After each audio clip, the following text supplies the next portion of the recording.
ان موضوعات پر گہری نگاہ ہے، تشریف لاتے رہتے ہیں پیام صبح میں، اور ہم ہمیشہ آپ سے سیکھتے رہتے ہیں۔ پروگرام کا آغاز کرتے ہیں اللہ تعالیٰ کے بابرکت نام سے، سورہ بقرہ آیت نہیں، آیات 65 اور 66، 65 اور 66 کی تلاوت کرنے کا شرف حاصل کر رہا ہوں۔ اعوذ باللہ من الشیطان الرجیم،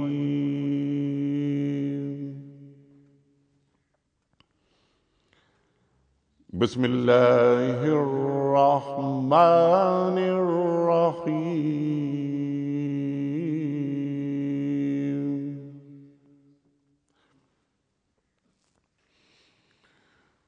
وَلَقَدْ عَلِمْتُمُ الَّذِينَ اعْتَدَوْا مِنْكُمْ فِي السَّبْتِ فَقُلْنَا لَهُمْ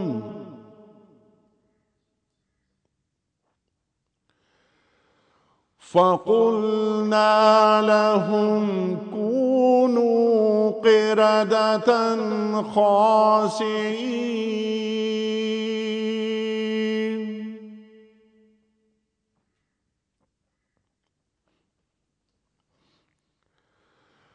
فَجَعَلْنَاهَا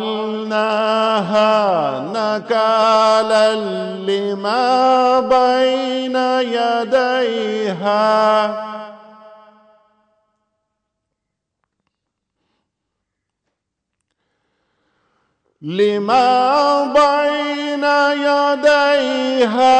وَمَا خَلْفَهَا وَمَوْعِظَةً لِلْمُتَّقِينَ۔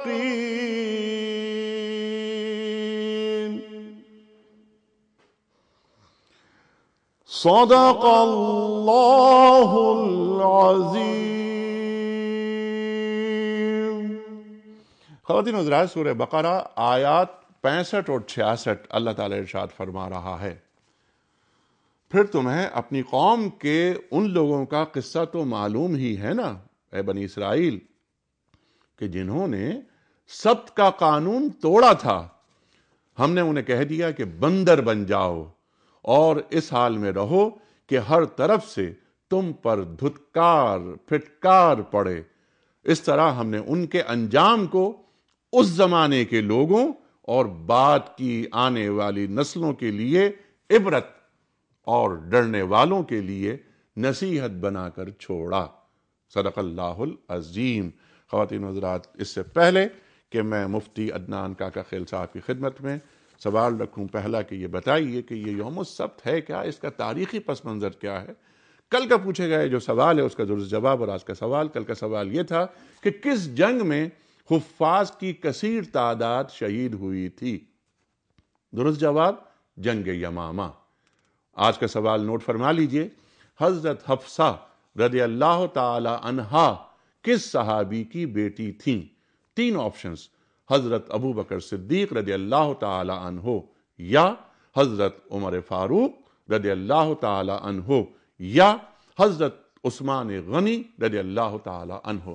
خواتین حضرات، جواب روانہ فرمانے کے لیے ہمارا ٹیلی فون نمبرز جو ہمارے اسکرین پر آ رہے ہیں نوٹ فرما لیجئے، 009221343000980 اور 981۔ ہمارا ای میل ایڈریس ہے ps@duniatv.tv، اور ہمارا SMS کا نمبر 3031۔ حضرت مولانا مفتی عدنان کاکا خیل صاحب کی خدمت میں پہلا سوال، حضرت فرمائیے کہ یوم السبت کے حوالے سے کیا ہے، یہ اصحاب سبت کون ہیں، قرآن کریم میں ان کا ذکر کہاں کہاں پایا جاتا ہے؟ اللہ تعالیٰ ان آیات میں ہمارے لیے، اور یہ جو بہت اہم بات ہے کہ اس زمانے کے لیے عبرت اور آنے والوں کے لیے نصیحت، اللہ تعالیٰ کیا ہمیں بتانا چاہ رہا ہے؟ ارشاد۔ بسم اللہ الرحمن الرحیم۔ اصحاب سبت کا تذکرہ قرآن پاک میں 4 جگہ پر آیا، 4 صورتوں میں آیا، اور اس کا پس منظر کچھ یوں ہے کہ حضرت ابراہیم علیہ السلام کے بعد ملت ابراہیمی میں ان کا دین چلا بنو اسماعیل اور بنو اسحاق کے ذریعے سے۔ پھر جو بنی اسحاق تھے ان میں ان کے صاحبزادے یعقوب علیہ السلام سے جو نسل چلی اس کو ہم بنی اسرائیل کہتے ہیں، اور یہ سارا تذکرہ انہی لوگوں کا ہے۔ ٹھیک۔ تفسیری روایات میں پتہ چلتا ہے کہ ان کو بھی جمعے کا دن دیا گیا تھا عبادت کے لیے اور اللہ تعالیٰ کی خاص اللہ تعالیٰ کا قرب حاصل کرنے کے لیے جمعے کو فضائل سے نواز کر ان کو عطا کیا گیا تھا. اپنی عادت کے مطابق جس طرح باقی سارے احکامات اور عطیہ ہائے الہی کے ساتھ وہ جو کچھ کرتے رہے، اس میں بھی اپنے نبی کے ساتھ جھگڑنے لگے اور ضد کرنے لگے اور اختلاف کرنے لگے کہ نہیں، ہمیں ہفتے کا دن چاہیے، ہمیں ہفتے کا دن دیا جائے اور ہمیں جمعے کا دن نہیں چاہیے. پتہ چلتا ہے کہ موسیٰ علیہ السلام نے ان کو کافی سمجھایا، اور انہی کا زمانہ تھا جب یہ ہفتے کی بات چل رہی تھی، اور انہوں نے کہا کہ اللہ تعالیٰ کی طرف سے تمہارے لیے جمعے کا دن مقرر ہوا ہے اور یہی تمہارے حق میں بہتر ہے. انہوں نے کہا نہیں، ہمیں ہفتے کا دن چاہیے.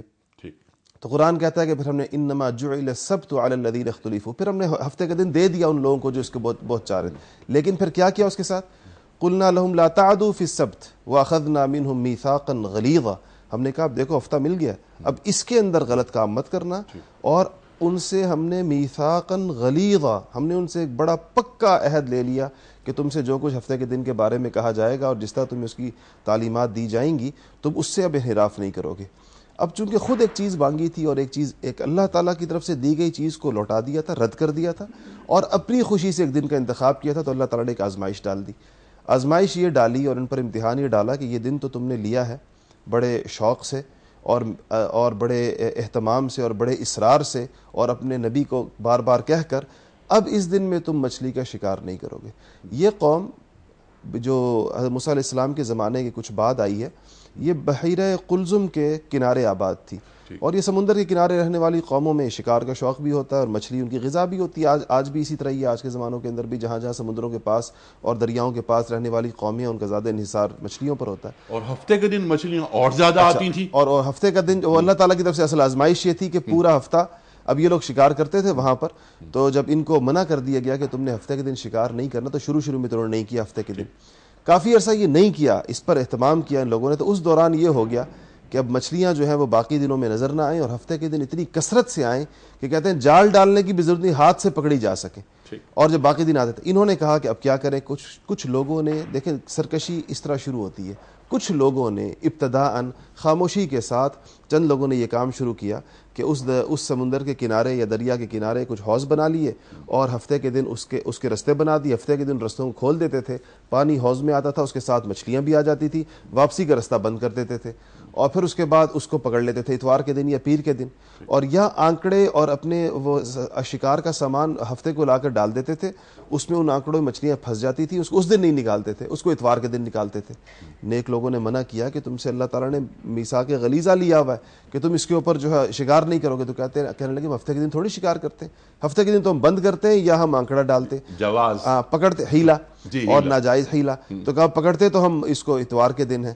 اس کے اوپر جب یہ کام ان کے ہاں چند لوگوں پر پھر یہ علل اعلان ہونے لگا، اصرار کے ساتھ ہونے لگا، ڈنکے کی چوٹ پر ہونے لگا، اور پھر اس کے بعد اللہ جل شانہ کا یہ حکم آیا کہ تم اس کے اوپر مسخ کا حکم ان کے اوپر آیا کہ تم کیا بن جاؤ، قردۃ خاسئین، ذلیل بندر بن جاؤ. اس کے بعد تو اللہ جل شانہ نے ان کو، اس پر مفسرین نے لکھا ہے کہ جس طرح کا عمل ہوتا ہے سزا بھی اسی قسم کی ہوتی ہے.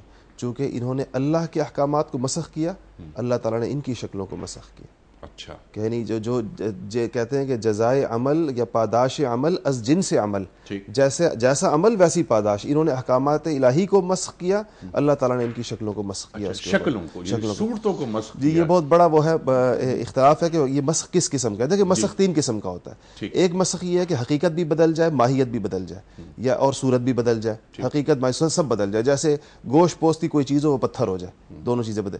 ایک یہ ہے کہ حقیقت تو وہی رہے لیکن صورت بدل جائے. یہ جو ان کے ساتھ ہوا کہ یعنی حقیقت رہی، کیونکہ ان کو خطاب بھی ہے کونو، ہو جاؤ، یعنی ان میں عقل شعور انسانوں والا رہا اور اس کی ظاہری شکل بندروں جیسی ہو گئی.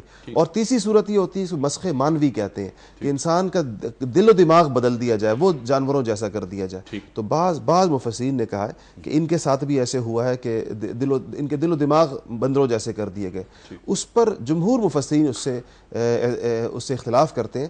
وہ کہتے ہیں اگر دل و دماغ بندر جیسے ہونے تھے، یعنی بندر یا جانوروں جیسی سوچ ہونی تھی اور جانوروں جیسے کام ہونے تھے، تو وہ کام تو آج کے کفار ان سے بھی زیادہ آگے بڑھ کر رہے ہیں. یعنی وہ چیزیں جو جانوروں کی بھی عادات نہیں ہیں وہ آج کل نظر آتی ہیں. تو یہ مسخ تو اب بھی موجود ہے اگر دیکھا جائے تو. ان کی خصوصیت یہ تھی کہ ان کی شکلیں بدل دی گئی تھی.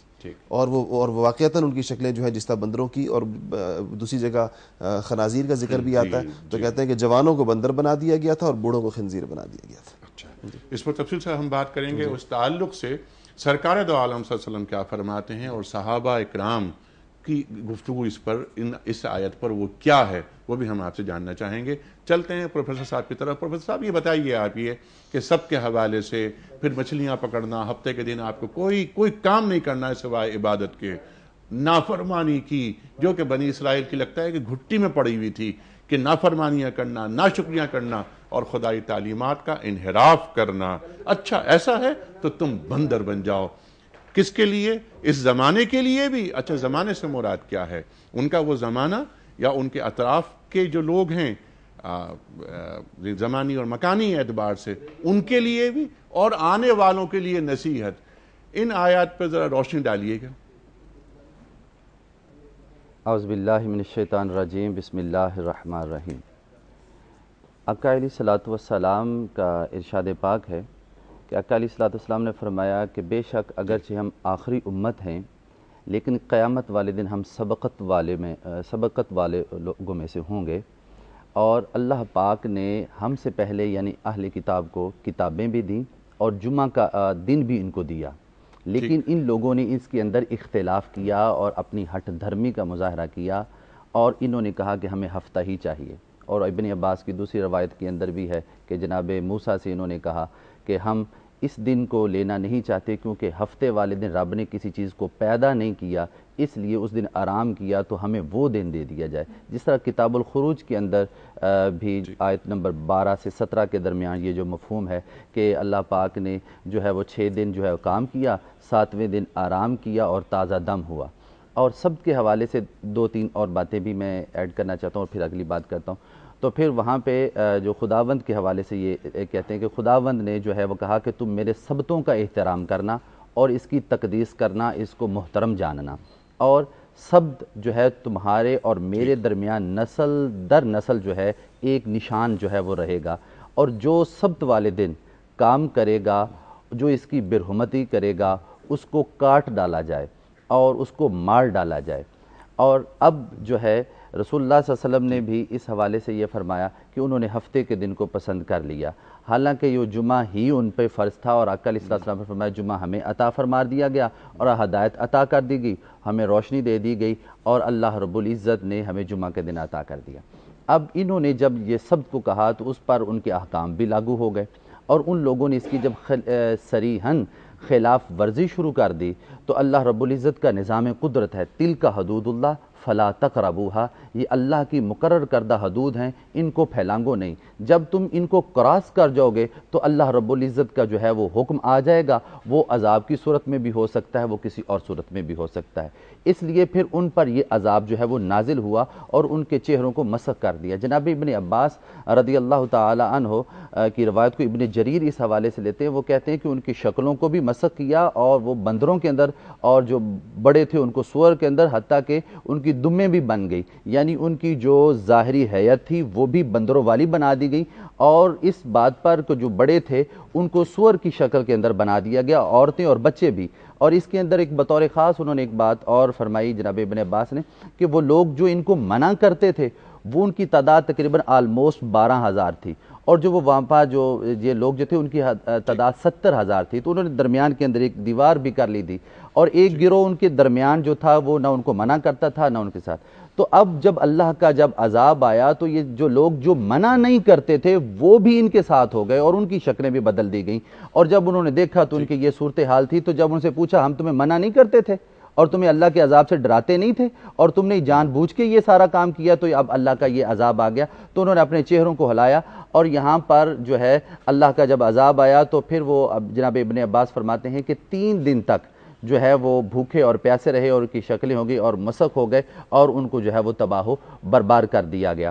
تو اس لیے اللہ پاک کا یہ الوہی نظام ہے، وہ قادر مطلق بادشاہ ہے، وہ علیم اور خبیر بادشاہ ہے، اسی کے قبضہ قدرت کے اندر ساری کائنات ہے، اور وہ مالک کل ہے، اور اللہ رب العزت ذالک فضل اللہ یؤتی ہے من یشاء، میرے اللہ کا فضل ہے جسے چاہے عطا کر دے، اور جو اسے روح گردانی کرے گا اللہ پاک اس پر عذاب کو مسلط کر دے گا۔ اب اگلی بات جو آپ نے نے ارشاد فرمایا یہ بات انہی لوگوں کے حوالے سے تھی، اور ان کو ان کی شکلوں کو مسخ کر دینا آنے والوں لوگوں کے لیے باعث عبرت بنا دیا کہ اگر تم نے اس طرح کی حرکات و سکنات کی تو دیکھ لو ان کا انجام کیا ہوا، اور پھر یہی انجام ہو سکتا ہے۔ لیکن امت مصطفی کے حوالے سے یہاں پہ ایک بات کرنا چاہتا ہوں، جب کریم آقا علیہ السلام کی نافرمانی کی گئی تو انہوں نے کہا کہ اللہ آقا علیہ السلام نے فرمایا قولوا لا الہ الا اللہ، تو انہوں نے کہا کہ اگر تو سچا نبی ہے تو اپنے رب سے کہے کہ ہم پر پتھروں کا بارش کرے۔ تو پروردگار کی بارگاہ کے اندر جب کریم آقا علیہ السلام نے یہ التماس کی تو پروردگار نے ایک ارشاد فرمایا، اور وہ پوری امہ مسلمہ کے لیے ایک پیغام بھی ہے اور کریم آقا علیہ السلام کا محبت کا وہ مظہر بھی ہے۔ پروردگار کہتا ہے ما کان اللہ لیعذبہم انت فیہم، اے حبیب جب تک تو ان کے درمیان موجود ہے میں ان پر عذاب کو نازل نہیں کروں گا۔ ایک ہوتا ہے عذاب جزوی اور ایک ہوتا ہے کلی، یعنی جس طرح دوسری قومیں تباہ ہوئیں کہ ان پر پتھروں کی بارش ہوگی، اندھے منہ گرار دیا گیا، پوری کی پوری قوم کو تباہ کر دیا گیا، لیکن امت مصطفیٰ کو پوری کی پوری کو جو ہے وہ تباہ نہیں کیا جائے گا۔ اس لیے حالانکہ ساری کمیاں اور خامیاں اگر ہم اپنا بحیثیت مسلمان محاسبہ کریں تو بہت ساری جو وہاں پہ جو چیزیں موجود تھیں ہمارے درمیان میں موجود ہیں، تو یہ رسول اللہ صلی اللہ علیہ وسلم کی رحمت کی وجہ سے اور اللہ رب العزت کا فضل ہے کہ پروردگار ہم پر کلی عذاب ہے جو وہ نازل نہیں فرما رہا، ہم پر کلی عذاب نازل نہیں فرما رہا۔ اللہ تعالیٰ اس پر بھی بات کریں گے اور مفتی صاحب سے یہ بات رکھیں گے ان کے سامنے کہ یہ موعظۃ للمتقین سے یہاں کیا مراد ہے اور کن کے لیے نصیحتیں ہیں اور کن کے لیے عبرتیں ہیں، اس میں ایک فرق ہے، وہ فرق کیا ہے وہ بھی ہم بات کریں گے، اور جو آپ نے صحابہ اکرام کے حوالے سے بات کی وہ بھی ذرا کہ ایک پھر طویل روایت ہے، لیکن میں چاہتا ہوں کہ اس اختصار سے مفتی صاحب ارشاد فرمائیں حضرت ابن عباس کے حوالے سے اور اکرمہ کے حوالے سے، وہ آپ بات فرمائیں گے۔ لیکن مفتی صاحب کچھ کالرز آپ سے بات کرنا چاہ رہے ہیں، ان کی کال دے لیتے ہیں پہلے۔ السلام علیکم۔ وعلیکم السلام، مسز صوفی محمد اساقشہ راولپنڈی سے۔ جی دو سوال ہیں اور شکر ہے کہ آج کاکا خیل صاحب بھی آئے ہوئے ہیں اور آپ کہتے ہیں نا جی عہد حاضر کا لمس ہے جی آپ سے اور آپ کے مہمان سے۔ جی تو ایک تو پچھلے پروگراموں میں بھی حرمت انبیاء کے بارے میں بات ہوتی رہی، ٹھیک تو نومبر کے اینڈ پہ مدینہ منورہ میں حرمت انبیاء کانفرنس ہوئی جس کے اختتام پہ بڑا خوبصورت اعلامیہ تھا، اور اس میں ایک نقطہ بڑا اہم تھا کہ اگر کوئی گستاخ نبی صلی اللہ علیہ وآلہ وسلم ہو تو اس کو فوری قتل کرنے کے بجائے دلیل سے سمجھانا چاہیے، اور اسلام کے جو اخلاقی اصول ہیں ان کے مطابق دانشمندانہ انداز میں ان کی جو سوچ کا انداز ہے اس کو تبدیل کرنے کی کوشش کرنی چاہیے۔ ایک تو اس پر رائے دے دیں، اور ایک اور بہت اہم سوال ہے کہ گراؤنڈ ریالٹیز کے مطابق ہم دیکھتے ہیں کہ پاکستان میں بلاسفیمی لا کا مس یوز ہوتا ہے، فرقہ واریت کی بنیاد پہ بھی ہوتا ہے اور اقلیتوں کے خلاف بھی ہوتا ہے۔ تو اس میں یہ ہوتا ہے کہ معاملے کی حساسیت کی وجہ سے وہ بے گناہ سالوں کے بعد اعلیٰ عدالتوں سے بے گناہ باعزت بری ہو جاتے ہیں۔ تو اس پہ یہ سوال بنتا ہے، مس یوز پہ بھی سوال نہیں ہے، معاملے کی حساسیت، تو یہ جو معاملے کی حساسیت بڑھائی جاتی ہے اس کو کیسے روکا جا سکتا ہے اور لوگ کیوں ڈرتے ہیں اس پر بات کرنے سے؟ یہ بالکل ٹھیک ہے، اگلا کال بھی لیتے ہیں، اور میرا خیال ہے کہ آپ نے کوئی 10-12 روز پہلے اس پر تفصیل سے کلام کیا تھا، مجھے یاد پڑتا ہے، لیکن اگلی کال بھی لیتے ہیں اور میں چاہوں گا کہ اس پر اختصار سے آپ دوبارہ بات فرما دیجئے۔ السلام علیکم۔ وعلیکم السلام سر کیا سوال؟ اعجاز بول رہا ہوں کراچی سے۔ جناب اعجاز صاحب سوال؟ دیکھیں سوال میرا یہ ہے کہ دیکھیں جب قرآن پاک یہ کہتا ہے کہ بنی اسرائیل کو ہم نے سزا کے طور پر بنمانس یا بندر میں تبدیل کر دیا، ٹھیک ہے، تو جبکہ سائنس کہتی ہے کہ تھرو پروسیس آف ایوولوشن انسان بندر سے انسان بنا، یہ ہے ڈارون کی تھیوری، اور اس ڈارون کی تھیوری کو نصابی کتب میں شامل کر دیا گیا اور اس کو باقاعدہ کوٹ کیا جاتا ہے اور بہت زور و شور سے، ہمیں اس کو مسترد کر دینا چاہیے۔ بہت اچھی بات ہے، بہت اچھی بات۔ اس کی وجہ یہ ہے کہ جب اللہ تعالیٰ نے قرآن شریف میں کہا کہ ہم نے آدم علیہ السلام کو تخلیق کیا اور اس کو علم الاسماء عطا کیا، اور پھر فرشتوں سے کہا کہ ان کو سجدہ کرو، تو پھر یہاں تو ڈارون کی تھیوری جو ہے وہ خود بخود ختم ہو جاتی ہے۔ بہت صحیح بات کی آپ نے، اور ہمارے بچوں کو کیوں پڑھایا جا رہا ہے؟ یہ دینی تصور کے سخت خلاف ہے یہ بات، تو ہمارے بچوں اور بچیوں کو کیوں پڑھوائی جا رہی ہے یہ تھیوری جسے ہم کہتے ہیں عرف عام میں ڈارون کی تھیوری؟ مفتی صاحب یہ جو کچھ کالرز بتایا جا رہا ہے کہ مزید ہیں ان کو بھی لے لیتے ہیں۔ جی السلام علیکم۔ جناب والا کیا سوال ہے حضرت؟ میرا سوال میں نے وہ prime minister youth loan scheme آئی ہے اس کے حوالے سے سوال کرنا. اچھا نہیں، prime minister youth loan scheme کے تعلق سے سوال جو شام کو ٹاک شوز ہوتے ہیں نا اس پہ کیجئے. یہ بتائیے کہ قرآن کریم کی اس آیت کو اس کے اندر یہ سود بن رہا ہے وہ بات کرنی تھی. اچھا سود ہے. آپ فرمائیے سوال کیا ہے؟ کہ کیا اس کے اندر یہ سود بن رہا ہے یا وہ ہماری مدد کر رہے ہیں کہ جو کمزور آدمی ہے اس کو اسٹیبل کر رہے ہیں؟ کیا صورتحال بنتی ہے؟ بالکل ٹھیک ہے. ایک کال اور لے لیتے ہیں کم از کم. السلام علیکم. منیک بھائی یہی عرض کر رہا ہوں. وعلیکم السلام. ایک تو عدنان کاکا سیل صاحب بیٹھے ہیں، اگر میں غلطی پہ نہیں ہوں یہ وہی جرأت مند شخص ہیں جنہوں نے مشرف کے سامنے بہت واضح الفاظ میں ان کو پڑھا. آپ بالکل غلطی پہ نہیں ہیں. میں یقین کریں مجھے ان کو دیکھ کے ایک اتنی تقویت ملتی ہے کہ ایسے نوجوان اگر ہمارے ملک میں موجود ہو جرأت کا مظاہرہ کریں اور ہمارے ظالم حکمرانوں کے سامنے جا کے ان کو ایٹ لیسٹ یہ سمجھا دیں کہ آپ کیا کر رہے ہیں تو میرے خیال میں کافی فرق پڑ سکتا ہے. یہ جرأت پہ میں ان کی جرأت کو سلام کرتا ہوں. بہت زبردست. ہم بھی ان کے بڑے مرید ہیں.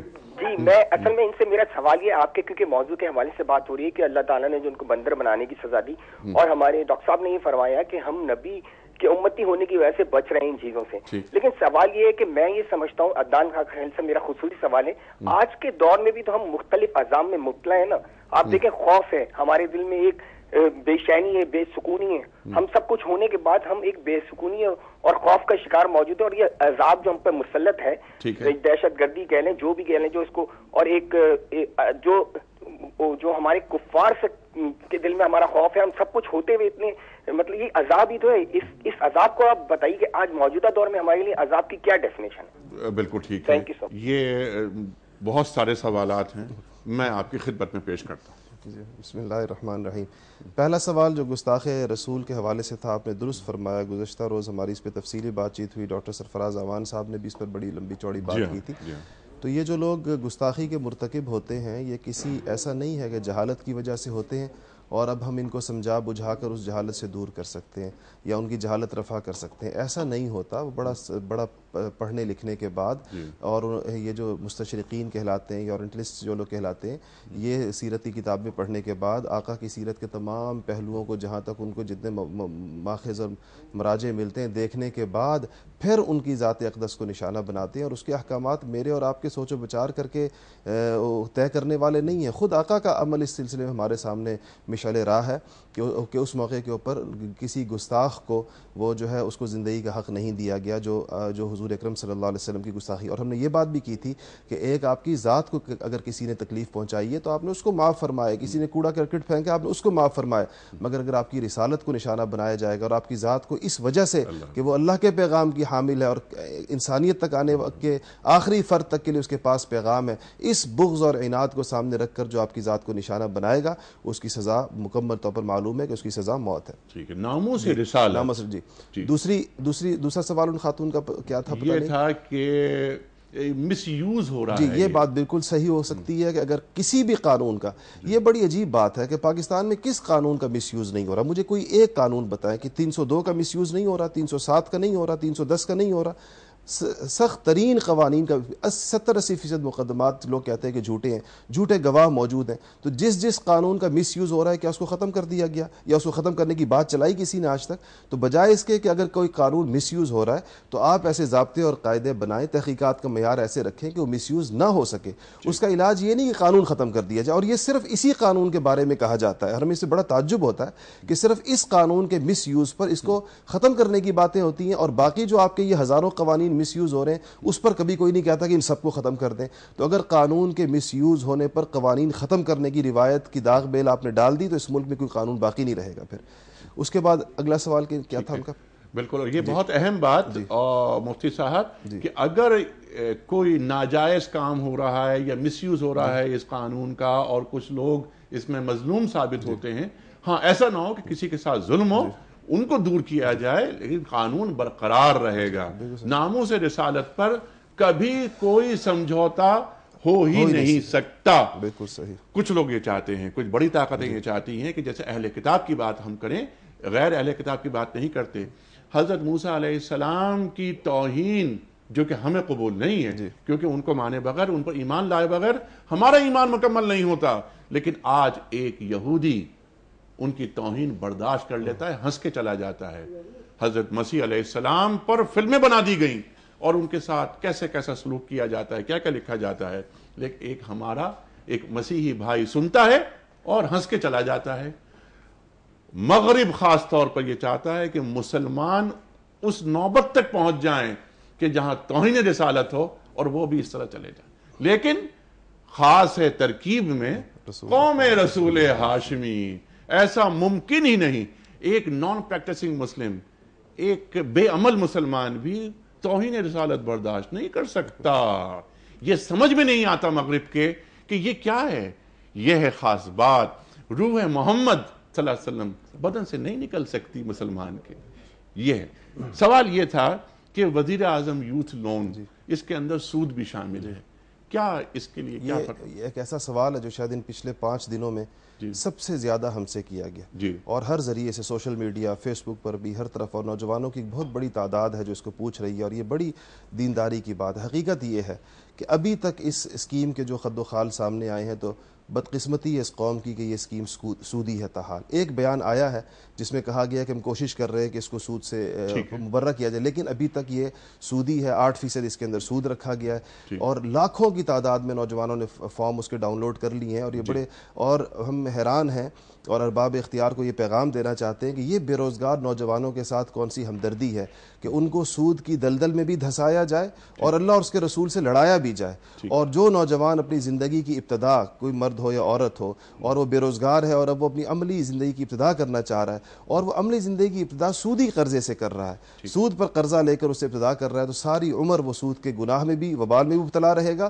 اور جو کچھ کماتا رہے گا وہ گویا کہ اس کو اس قسم کی رقم سے اس کو حاصل ہوا۔ اس لیے اس سے جب تک یہ اسکیم صاف نہیں ہو جاتی، سود اس سے نکال نہیں دیا جاتا اور پاک نہیں ہو جاتی، اور کسی متبادل اسلامک موڈ آف فائنانس کے ذریعے سے یہ کام، اس کی جو صورت نہیں بن جاتی، اس وقت تک اس سے قرضہ لینا جائز نہیں ہوگا۔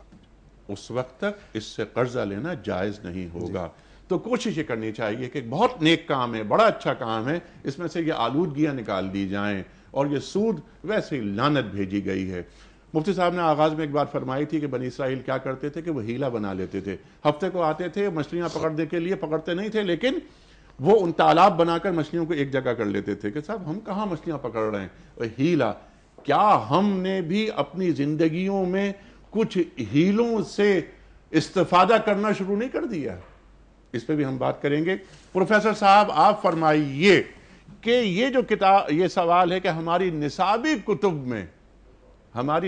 کتب میں ڈارون کی تھیوری کو پڑھایا جاتا ہے ہمارے بچوں اور بچیوں کو، اس پہ فرمائیے بات کہ اعجاز صاحب کا سوال یہ تھا۔ بسم اللہ الرحمن الرحیم۔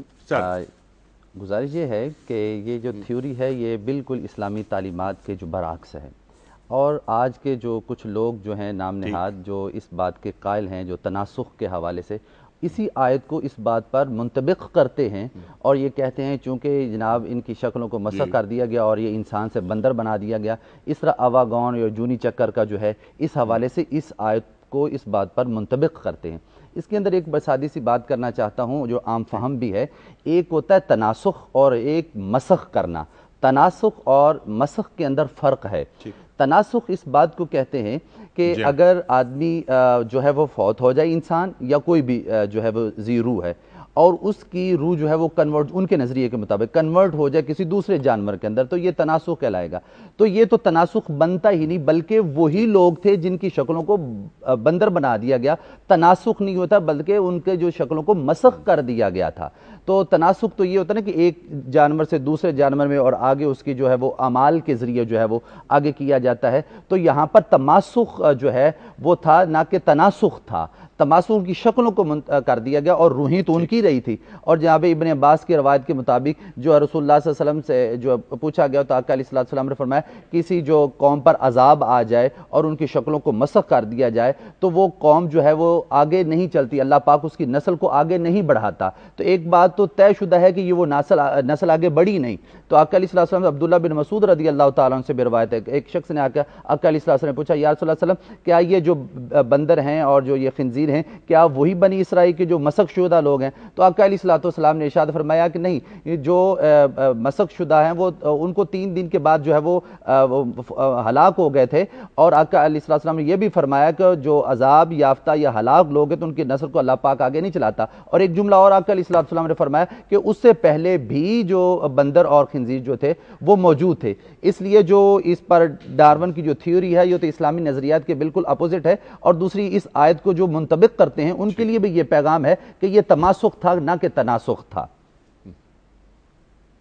بہت صحیح بات ہے، بہت اچھی بات ہے۔ کچھ کالرز کو مزید لیتے ہیں اور اس کے بعد ہم بات کرتے ہیں اس آیت کے آخری حصے پر کہ بین یدیہا وما خلفہا وموعظۃ للمتقین پر میں چاہتا ہوں ذرا بات کریں کہ آج ہمارے لیے اس آیت سے کیا سبق اور کیا نصیحت ہے۔ جی السلام علیکم۔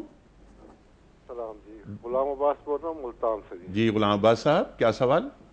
سوال یہ ہے سر کہ یہ جو قرآن پاک میں بار بار اطیع اللہ اطیع رسول کا ذکر ہے، اور علامہ اقبال نے بھی کہا کہ اگر تم نے محمد سے وفا کی ہے تو ہم تیرے ہیں، جی، تو یہ ہم جب یہ وفاداری نہیں کر رہے اور اطاعت نہیں کر رہے تو یہ ہم توہین رسالت نہیں کر رہے سر؟ جی، یہ ایک بالکل رسول کی اطاعت نہیں ہو رہی، اللہ کی اطاعت نہیں ہو رہی، کیا یہ توہین رسالت کی ایک شکل نہیں ہے؟ یہ بھی ہم بہت اچھا سوال ہے، یہ بھی ہم رکھیں گے۔ اگلی کال بھی لے لیتے ہیں۔ جی جناب والا، السلام علیکم۔ ہیلو جی السلام علیکم۔ وعلیکم السلام۔ انیک بھائی میں اذان بات کر رہا ہوں فیصل آباد سے۔ جی اذان صاحب۔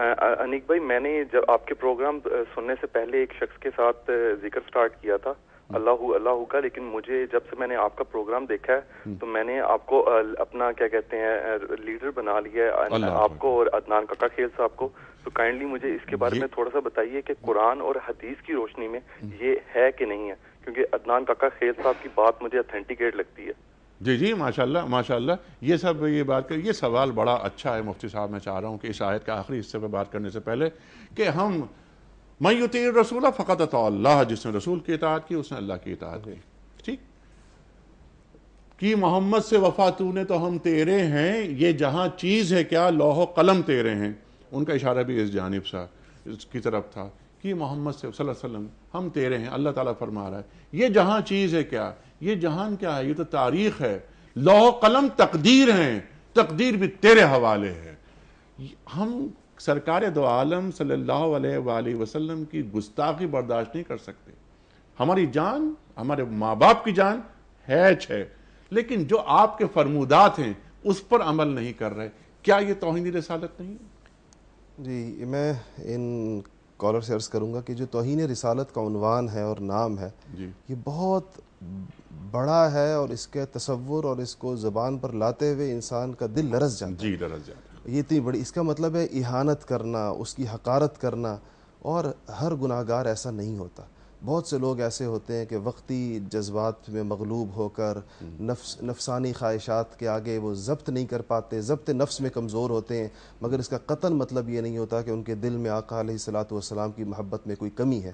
انسان سے چوک ہو جانا، لغزش ہو جانا، پاؤں پھسل جانا، اس کا قطعاً مطلب یہ نہیں ہے کہ وہ آقا کا گستاخ ہے۔ اور وہ توہین اتنا بڑا لفظ ہے کہ ہم اس کا اطلاق ہر کس و ناقص پر نہیں کر سکتے اور ہر گناہ گار پر نہیں کر سکتے کہ جس سے کوئی گناہ سرزد ہو گیا ہم کہیں تم توہین کے مرتکب ہو گئے۔ توہین بہت بڑا لفظ ہے، اور یہ اس کا تصور جب بندہ کرتا ہے تو اس کا دل لرز جاتا ہے۔ اس لیے اس کا اطلاق انہی لوگوں پر ہوگا جو آقا علیہ الصلوۃ والسلام کے بارے میں دل میں بغض رکھتے ہیں، ان کے بارے میں کوئی عداوت رکھتے ہیں، زبانوں پر گستاخی کے بول رکھتے ہیں، انہی پر اطلاق ہوگا۔ گناہگاروں پر اس کا اطلاق مت کیجیے، وہ بیچارے گناہگار ہیں اور وہ بعض اوقات ان سے چوک ہو جاتی ہے، اس پہ شرمسار بھی ہوتے ہیں، توبہ بھی کرتے ہیں اور اللہ تعالیٰ معاف بھی فرما دیتا ہے۔ توہین رسالت کے مجرم کو معاف نہیں کیا جاتا، جبکہ گناہگار کو اللہ جل شانہ معاف فرما دیتا ہے۔ تو میرا خیال یہ ہے کہ گناہگار پر اس کا اطلاق نہیں کرنا چاہیے، اس کا اطلاق اسی پر ہوگا جو گستاخ ہوگا۔ سبحان اللہ سبحان اللہ۔ اچھا کیونکہ وقت بہت اب محدود ہو گیا ہے، اس آیت کا جو آخری حصہ ہے میں چاہتا ہوں ذرا اس پر بات کیجئے اور اس آیت کے آخری حصے کو آج کے حالات سے جوڑیے۔ یہ بہت اہم ترین موقع ہوتا ہے ہمارے اس درس کا جب ہم اس کو آج کے حالات سے ریلیٹ کرتے ہیں۔ بہت سارے لوگ قرآن پاک کو تاریخ کی کتاب پڑھ کر شاید سمجھتے ہوں کہ یہ واقعات ہماری فقط اس میں وجعلناها نکالا لما بین یدیہا وما خلفہا وموعظۃ للمتقین آخر میں کہا گیا ہے۔ تو اس میں مفسرین کے دو اقوال ہیں۔ ایک تو یہ کہ اگلے اور پچھلے زمانوں کے لیے اس کے اندر نکال بھی ہے اور موعظت بھی ہے، یعنی اس کے اندر کچھ لوگوں کے لیے اس کے اندر بڑی عبرت بھی ہے اور کچھ لوگوں کے لیے اس میں نصیحت بھی ہے. گناہگاروں کے لیے عبرت ہے اور نیکوکاروں کے لیے نصیحت ہے اس کے اندر. اور کچھ لوگوں نے، کچھ مفسرین نے اس کی تفسیر یہ کی ہے کہ اس سے مراد خلفہا بین یدیہا وما خلفہا سے مراد وہ جو ایلیا جو بستی تھی جس میں یہ عذاب نازل ہوا، اس کے آس پاس کی بستیاں ہیں، ان کے لیے اس کے اندر ان لوگوں کے لیے بھی اس میں موعظت بھی تھی اور اس میں ان کے لیے عبرت بھی تھی. اور بیشتر مفسرین کا خیال یہ ہے کہ اس سے زمانے مراد ہیں کہ اگلے اور پچھلے زمانوں کے لیے اس میں نصیحت. کیا نصیحت ہے جس کا ذکر کیا جا رہا ہے؟ تو اگر ہم اس کا خلاصہ کریں، چونکہ وقت ہمارے پاس کم ہوتا ہے، پہلی نصیحت اس سے یہ پتہ چلتی ہے کہ امر بالمعروف اور نہی عن المنکر کے فریضے سے کبھی کوتاہی نہیں کرنی چاہیے. اور لعن الذین کفروا من بنی اسرائیل علی لسان داؤد و عیسی، کہ جن لوگوں نے پہلی قوموں کے اندر بھی کیا، اللہ نے انبیاء کی زبانی ان کے اوپر لعنت فرمائی جن لوگوں نے امر بالمعروف اور نہی عن المنکر میں کسی قسم کی کوتاہی کی. یعنی اس اور آسان کر کے ہم یہ بات کر دیتے ہیں کہ وہ لوگ جو نیکی کو نہیں پھیلاتے اور برائی کو برائی نہیں سمجھتے، روکتے نہیں، ان پر انبیاء کے ذریعے اللہ تعالیٰ لعنت کروا رہا ہے. بالکل. اور آقا علیہ السلام کا یہ پاک ارشاد ہے کہ اللہ تعالیٰ کی عذاب اس طرح نہیں بھیجتا کہ جب خاص لوگ فقط گناہ کر رہے ہوں، چنیدہ لوگ گناہ کر رہے ہوں. جب گناہ عام ہو جائیں اور اس سے روکنے والے اور اس پر نکیر کرنے والے رک جائیں، اپنا کام چھوڑ دیں اور گناہوں کو گویا کہ ٹھنڈے پیٹوں برداشت کیا جانے لگے، اس پر کسی کو کوئی فکر ہی نہ ہو اور روکنے کا، تو اس کے بعد اللہ جل شانہ ان قوموں پر عذاب نازل فرماتے ہیں. تو اس لیے سب سے پہلی چیز تو یہ ہے کہ یہ جو نیکیوں کا حکم دینا اور برائیوں سے روکنا، نیکیوں کی ترغیب دینا اور برائیوں سے روکنا، ایک تو اس عمل کو کبھی بھی چھوڑنا نہیں چاہیے. اس سے اللہ تعالیٰ کی طرف سے بڑے سخت فیصلے آسمانوں سے نازل ہوتے ہیں. دوسری بات، یہ جو غیر شرعی قسم کے حیلے ہیں، جو مقاصد شرعیہ جس سے باطل ہوتے ہیں، اس قسم کے حیلے جو بنی اسرائیل جا بجا کرتے رہے، یہ ہفتے کے دن کے ساتھ کیا جس طریقے سے، اس مزاج سے انتہائی دور رہنا چاہیے.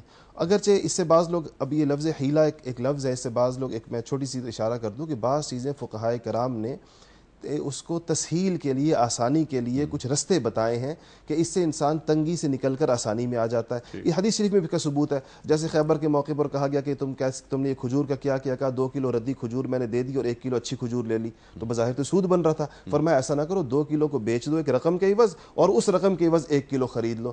تو بھی یہ خود حدیث شریف کے اندر آتا ہے، صحیح حدیث ہے. تو ایک ہے کہ شریعت کے جو مقاصد ہیں وہ باطل نہ ہوں، مگر کوئی رستہ سہولت کا اگر نکلتا ہو اور فقہائے کرام اس کو قرآن و سنت کی روشنی میں اگر اس کو بتا دیں، وہ حیلہ نہیں ہوتا. مذموم حیلہ وہ ہے جو اللہ تعالیٰ کو انتہائی ناپسندیدہ ہے، اور جو بنی اسرائیل جس کے اندر مبتلا رہے وہ جو مقاصد شرع کا ابطال کرتا ہو، جس سے شریعت کے مقاصد فوت ہوتے ہوں اور کوئی نئی صورت اس سے بنتی ہو. دوسرا سبق اس سے یہ. تیسرا سبق اس سے ہمیں یہ ملتا ہے کہ اگر کسی کا امر بالمعروف یعنی نیکی کا حکم دینا اور برائی سے روکنے کا خواہ اثر نہ بھی ہوتا نظر آئے اور خواہ اس کے اوپر لوگ مانتے ہوئے نہ بھی نظر آئیں، تب بھی اس فریضے کو چھوڑنا نہیں چاہیے. جن لوگوں نے جو لوگ یہ کام کرتے رہے وہ بچ گئے تھے، اسی وجہ سے بچے کہ اپنا فریضہ انجام دیتے رہے، اگرچہ ان کی نہیں مانی اور نہ ماننے والے بندر بن گئے مگر روکنے والے بچ گئے.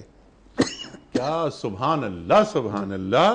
اپنا کام کرتے رہنا ہے، ہدایت دینا یا نہ دینا یہ اللہ تعالیٰ کا کام ہے. ہم نے بہت سی جگہ کچھ غلطیوں کے مرتکب ہو رہے ہیں مفتی صاحب. شاید ایک غلطی کا مرتکب ہم یوں بھی ہو رہے ہیں، ارتکاب یوں بھی کر رہے ہیں کہ ہم نے اپنے کام اللہ پہ چھوڑ دیے ہیں اور اللہ کے کام خود پکڑ لیے ہیں. اِنَّ هُدَى اللَّهِ هُوَ الْهُدَى قرآن کریم ارشاد فرما رہا ہے. پروفیسر صاحب، میں چاہتا ہوں کہ پروگرام کا لاسٹ منٹ ہے، آپ اس کو کنکلوڈ کریں جس پر مفتی صاحب جو بات فرمائی، نیکی کا حکم دینا اور برائیوں کو ذلیل کرنا کہ ان سے دور رہو، اس پر کام کیوں نہیں ہو رہا؟ ہم نے عافیت کو عذر کیوں بنا لیا ہے؟ اس آیت کے آخری حصے سے ہمیں کیا سبق مل رہا ہے؟ ایک بات بہت اچھی مفتی صاحب جو فرمائی کہ اپنا کام آدمی کر لے، کہ شاید کوئی بندہ خدا آئے صحرا میں آزان دے رہا ہوں، جو سلیم احمد کا شعر یاد آیا مجھے اس وقت. ارشاد. امہ مسلمہ کے لیے یہ سب سے بڑا پیغام اللہ رب العزت نے دیا، کنتم خیر امت اخرجت للناس تأمرون بالمعروف وتنہون عن المنکر. تم بہترین امت ہو جو لوگوں کی بھلائی کے لیے بنائے گی، جس کا کام یہ ہے کہ نیکی کی دعوت دینا اور برائی کے کاموں سے روکنا. تو اس لیے آج پوری امہ مسلمہ کے اندر آقا علیہ الصلوۃ والسلام کی حیات طیبہ کے مطابق اگر ہر شخص حصہ بقدر جستہ اپنی کیپیسٹی اور کیپیبلٹی کے مطابق اور جتنا اس کے پاس علم ہے وہ اس بات کی اشاعت اور ترویج کرے تو اس کے اندر جو ہے وہ نیکی کو پھیلایا جائے اور برائی کے کاموں سے روکا جائے. اس لیے میرے کریم آقا علیہ الصلوۃ والسلام نے ارشاد فرمایا کہ اگر برائی کو دیکھو تو اپنے ہاتھ سے روکو, اور دوسرے نمبر پر اگر ایسی اتنی تمہارے میں استطاعت نہیں ہے تو پھر اپنی زبان سے اس کو روکو. اگر تم زبان سے نہیں روک سکتے تو اس کو کم از کم اپنے دل کے اندر برا جانو, اور یہ جو ہے سب سے کمزور ترین ایمان کا درجہ ہے. تو ایمان کا پہلا درجہ یہ ہے کہ برائی کو جو ہے وہ روکا جائے اور اس کا سدباب کیا جائے. آج جو وہ پوری دنیا کے اندر جو ہے فحاشی, عریانی, بے حیائی اور شریعت مطہرہ کی جو خلاف ورزیاں ہو رہی ہیں سدباب کیا جائے, اسے روکا جائے, اور ایک عام آدمی کی سطح پہ نہیں, ایک ڈسپلن ضروری ہوتا ہے, ایک نظم ضروری ہوتا ہے. جہاں حکومتیں ہوتی ہیں حکومتوں کے ذریعے یہ کام کروایا جائے, قوانین کو اپنے ہاتھ میں نہ لیا جائے, ایک نظم ہوتا ہے, اس نظم کا خیال رکھا جائے. مفتی صاحب میں چاہ رہا تھا کہ ایک ذرا سی گفتگو 30-35 سیکنڈ میں آپ فرما دیجئے, جمعے کی چھٹی یا ہفتے میں کسی ایک دن کی چھٹی کیا کوئی دین میں تصور ہے, یا قرآن کریم میں سورہ جمعہ کی جو آیت ہے یا ایھا الذین آمنوا اذا نودی للصلاۃ من یوم الجمعہ فاسعوا الی ذکر اللہ وذروا البیع, یہ کیا اللہ تعالیٰ فرما رہا ہے؟ بسم اللہ الرحمن الرحیم. جمعے کے دن کے فضائل ہیں, اور ان فضائل کو حاصل کرنے کے لیے اس دن کی چھٹی ضروری نہیں ہے. اس کے لیے یہ ہے کہ اس میں سب سے جس عمل کا کثرت کے ساتھ آیا, درود شریف کا پڑھنا بہت آیا, بہت سی روایات میں آئے کہ جمعے میں خصوصیت کے ساتھ درود شریف کا اہتمام کیا جائے. تو یہ درود شریف کا پڑھنا اور غسل جمعہ اور اس کے بعد جمعے کی تیاری اور سعی, مسجد کی طرف جانا, یہ سارے کام جمعے کے مطالبات ہیں. ان مطالبات کے بعد اور ان مطالبات سے پہلے اگر کوئی بندہ اپنے کسی بھی کام میں مشغول رہتا ہے تو کسی بھی شریعت کسی حکم سے ٹکراتا نہیں ہے. اور جب جمعے کی نماز مکمل ہو جائے وَإِذَا قُضِيَتِ الصَّلَاةُ مِنْ يَوْمِ الْجُمْعَةِ فَانْتَشِرُوا فِي الْأَرْضِ اور وَابْتَغُوا فَضْلًا مِنَ اللَّهِ, اللہ تعالیٰ کے فضل کو تلاش کریں, پھر اللہ کے ذکر کو کثرت سے کریں تاکہ تمہیں فلاح نصیب. سبحان اللہ سبحان اللہ. مفتی صاحب ایک پرچی نکال کر اعلان فرما دیجئے اس خوش نصیب فرد کا نام. جی یہ سید افتخار جاوید بخاری صاحب ہیں, ٹاؤن شپ لاہور سے. اچھا, سید افتخار بخاری صاحب ٹاؤن شپ لاہور سے آپ کی خدمت میں کتابوں کا تحفہ. کل کے درست جواب, کل کے سوال کا درست جواب اور آج کا سوال میں پیش کر رہا ہوں آپ کی خدمت میں. کل کا سوال یہ تھا کہ کس جنگ میں حفاظ کی کثیر تعداد شہید ہوئی تھی؟ صحیح جواب جنگ یمامہ. آج کا سوال نوٹ فرما لیجئے. حضرت حفصہ رضی اللہ تعالی عنہا کن صحابی کی بیٹی تھیں؟ 3 آپشنز: حضرت ابو بکر صدیق رضی اللہ تعالی عنہ, یا حضرت عمر فاروق رضی اللہ تعالی عنہ, یا حضرت عثمان غنی رضی اللہ تعالی عنہ. خواتین حضرات درست آپشن روانہ فرمانے کے لیے ہمارے فون نمبر نوٹ فرما لیجئے, اسکرین پر موجود ہیں. میں دوہرا رہا ہوں 00922 343 00980 اور 981. ہمارا ای میل ایڈریس ہے ps@dunyatv.tv اور SMS کا نمبر 3031. لیکن اس سے پہلے کہ پروگرام کا اختتام ہو, آج کی بات قول ہے صاحب نہج البلاغہ امیر المومنین حضرت علی مرتضیٰ کرم اللہ وجہہ کا.